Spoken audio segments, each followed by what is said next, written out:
사사기 13장 15절에서 25절 말씀. 하나님의 섭리를 신뢰하십시오. 마노아가 여호와의 사자에게 말하되 구하옵나니 당신은 우리에게 머물러서 우리가 당신을 위하여 염소 새끼 하나를 준비하게 하소서 하니, 여호와의 사자가 마노아에게 이르되 내가 비록 나를 머물게 하나 내가 내 음식을 먹지 아니하리라. 번제를 준비하려거든 마땅히 여호와께 드릴지니라 하니, 이는 그가 여호와의 사자인 줄을 마노아가 알지 못함이었더라. 마노아가 또 여호와의 사자에게 말하되 당신의 이름이 무엇이니이까? 당신의 말씀이 이루어질 때에 우리가 당신을 존귀히 여기리이다 하니, 여호와의 사자가 그에게 이르되 어찌하여 내 이름을 묻느냐? 내 이름은 기묘자라 하니라. 이에 마노아가 염소 새끼와 소제물을 가져다가 바위 위에서 여호와께 드리매 이적이 일어난지라. 마노아와 그의 아내가 본즉 불꽃이 제단에서부터 하늘로 올라가는 동시에 여호와의 사자가 제단 불꽃에 휩싸여 올라간지라. 마노아와 그의 아내가 그것을 보고 그들의 얼굴을 땅에 대고 엎드리니라. 여호와의 사자가 마노아와 그의 아내에게 다시 나타나지 아니하니 마노아가 그제야 그가 여호와의 사자인 줄 알고 그의 아내에게 이르되 우리가 하나님을 보았으니 반드시 죽으리로다 하니, 그의 아내가 그에게 이르되 여호와께서 우리를 죽이려 하셨더라면 우리 손에서 번제와 소제를 받지 아니하셨을 것이요 이 모든 일을 보이지 아니하셨을 것이며 이제 이런 말씀도 우리에게 이르지 아니하셨으리이다 하였더라. 그 여인이 아들을 낳음에 그의 이름을 삼손이라 하니라. 그 아이가 자라매 여호와께서 그에게 복을 주시더니 소라와 에스다올 사이 마하네단에서 여호와의 영이 그를 움직이기 시작하셨더라. 가끔씩 하나님의 자녀들이 고통스러운 결말을 맞이한 사건을 전해 듣곤 합니다. 한 신실하신 성도님의 집에 불이 났는데 그 성도님이 집에서 미처 빠져나오지 못하고 고통스럽게 세상을 떠났다는 이야기를 들었습니다.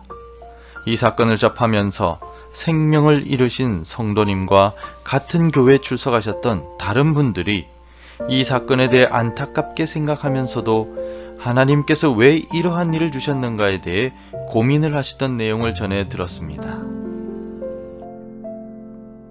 이같이 이해할 수 없는 상황을 만나게 되면 우리는 고민을 많이 하게 됩니다.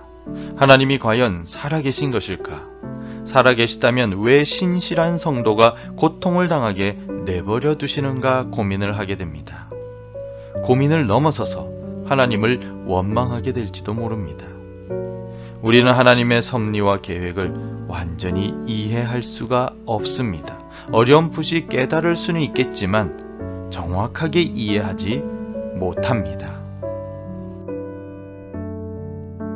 우리가 하나님의 섭리와 계획을 온전히 이해하지 못하는 이유는 하나님이 기묘자이시기 때문입니다.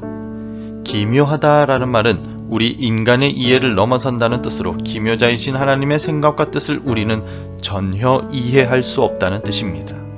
오늘 본문에서 하나님의 사자를 만난 마노아는 하나님의 사자의 이름을 묻습니다. 이때 하나님의 사자는 자신의 이름이 기묘다라고 대답합니다. 히브리어로 기묘자란 펠리이라고 하는데 이 말의 원뜻은 신비롭고 이해하기 어려운 특징을 가진 사람이란 뜻입니다. 기묘자이신 하나님은 너무나도 신비로우셔서 우리 인간의 이해력으로는 결코 이해할 수 없는 분이십니다. 성경에서 의인으로서 시험을 당한 대표적인 인물은 욥을 꼽을 수 있습니다. 의인 욥의 고난은 욥 자신도 그의 친구들도 이해하지 못하는 것이었습니다. 그래서 욥은 자신이 이 땅에 태어나지 않았더라면 지금 겪고 있는 고난을 경험하지 않았을 것이라며 자신의 생일을 저주까지 합니다.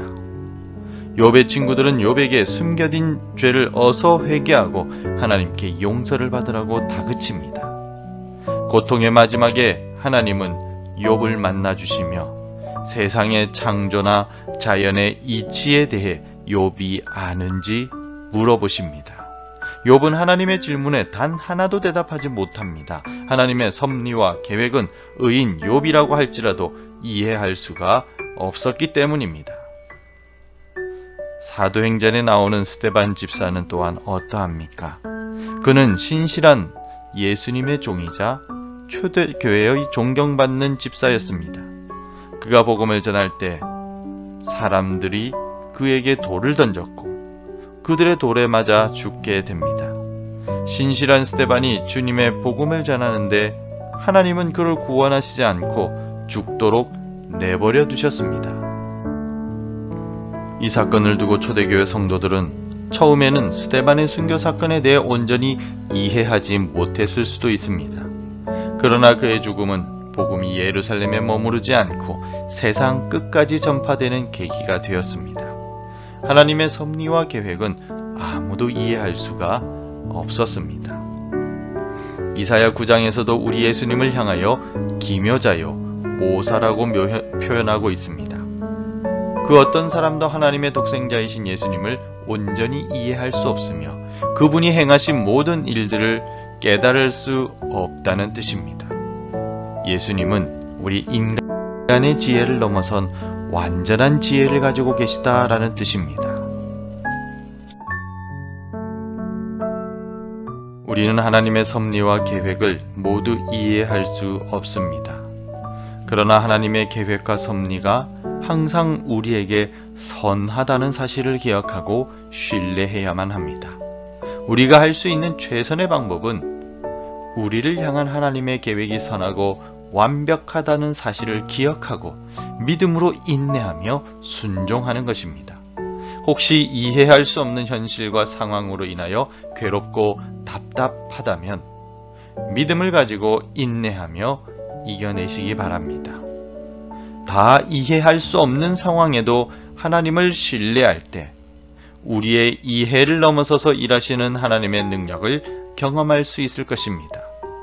오늘도 하나님의 놀라운 섭리와 계획을 신뢰하며 살아가는 복을 누리는 우리가 되길 바랍니다.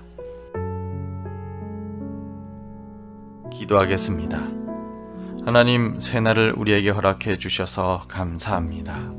오늘 하루를 살아가면서 우리의 삶에는 우리가 이해할 수 없는 많은 일들이 벌어지겠지만 그 가운데 하나님의 섭리와 계획이 있음을 믿고 겸손히 하나님 앞에 엎드리게 하여 주시며 하나님께서 일하시는 그 모든 일들을 신뢰하게 하여 주옵소서. 기묘자이신 하나님을 우리가 이해할 수 없음을 인정하고 우리를 향하신 선하신 계획을 가진 하나님의 모든 하시는 일들을 신뢰하고 믿으며 인내하며 순종하게 하옵소서. 오늘도 우리를 향하신 놀라운 하나님의 섭리와 계획을 신뢰하며 살아가는 축복을 우리에게 허락하여 주옵소서. 예수님의 이름으로 기도드립니다. 아멘. 함께 기도해 주시기 바랍니다. 다 이해할 수 없을 때에도 주님만을 신뢰하게 하옵소서. 각 나라에서 복음을 전하는 선교사님들을 지켜주옵소서. 진학을 앞둔 자녀들과 공부하는 자녀들, 청년들에게 지혜를 주옵소서.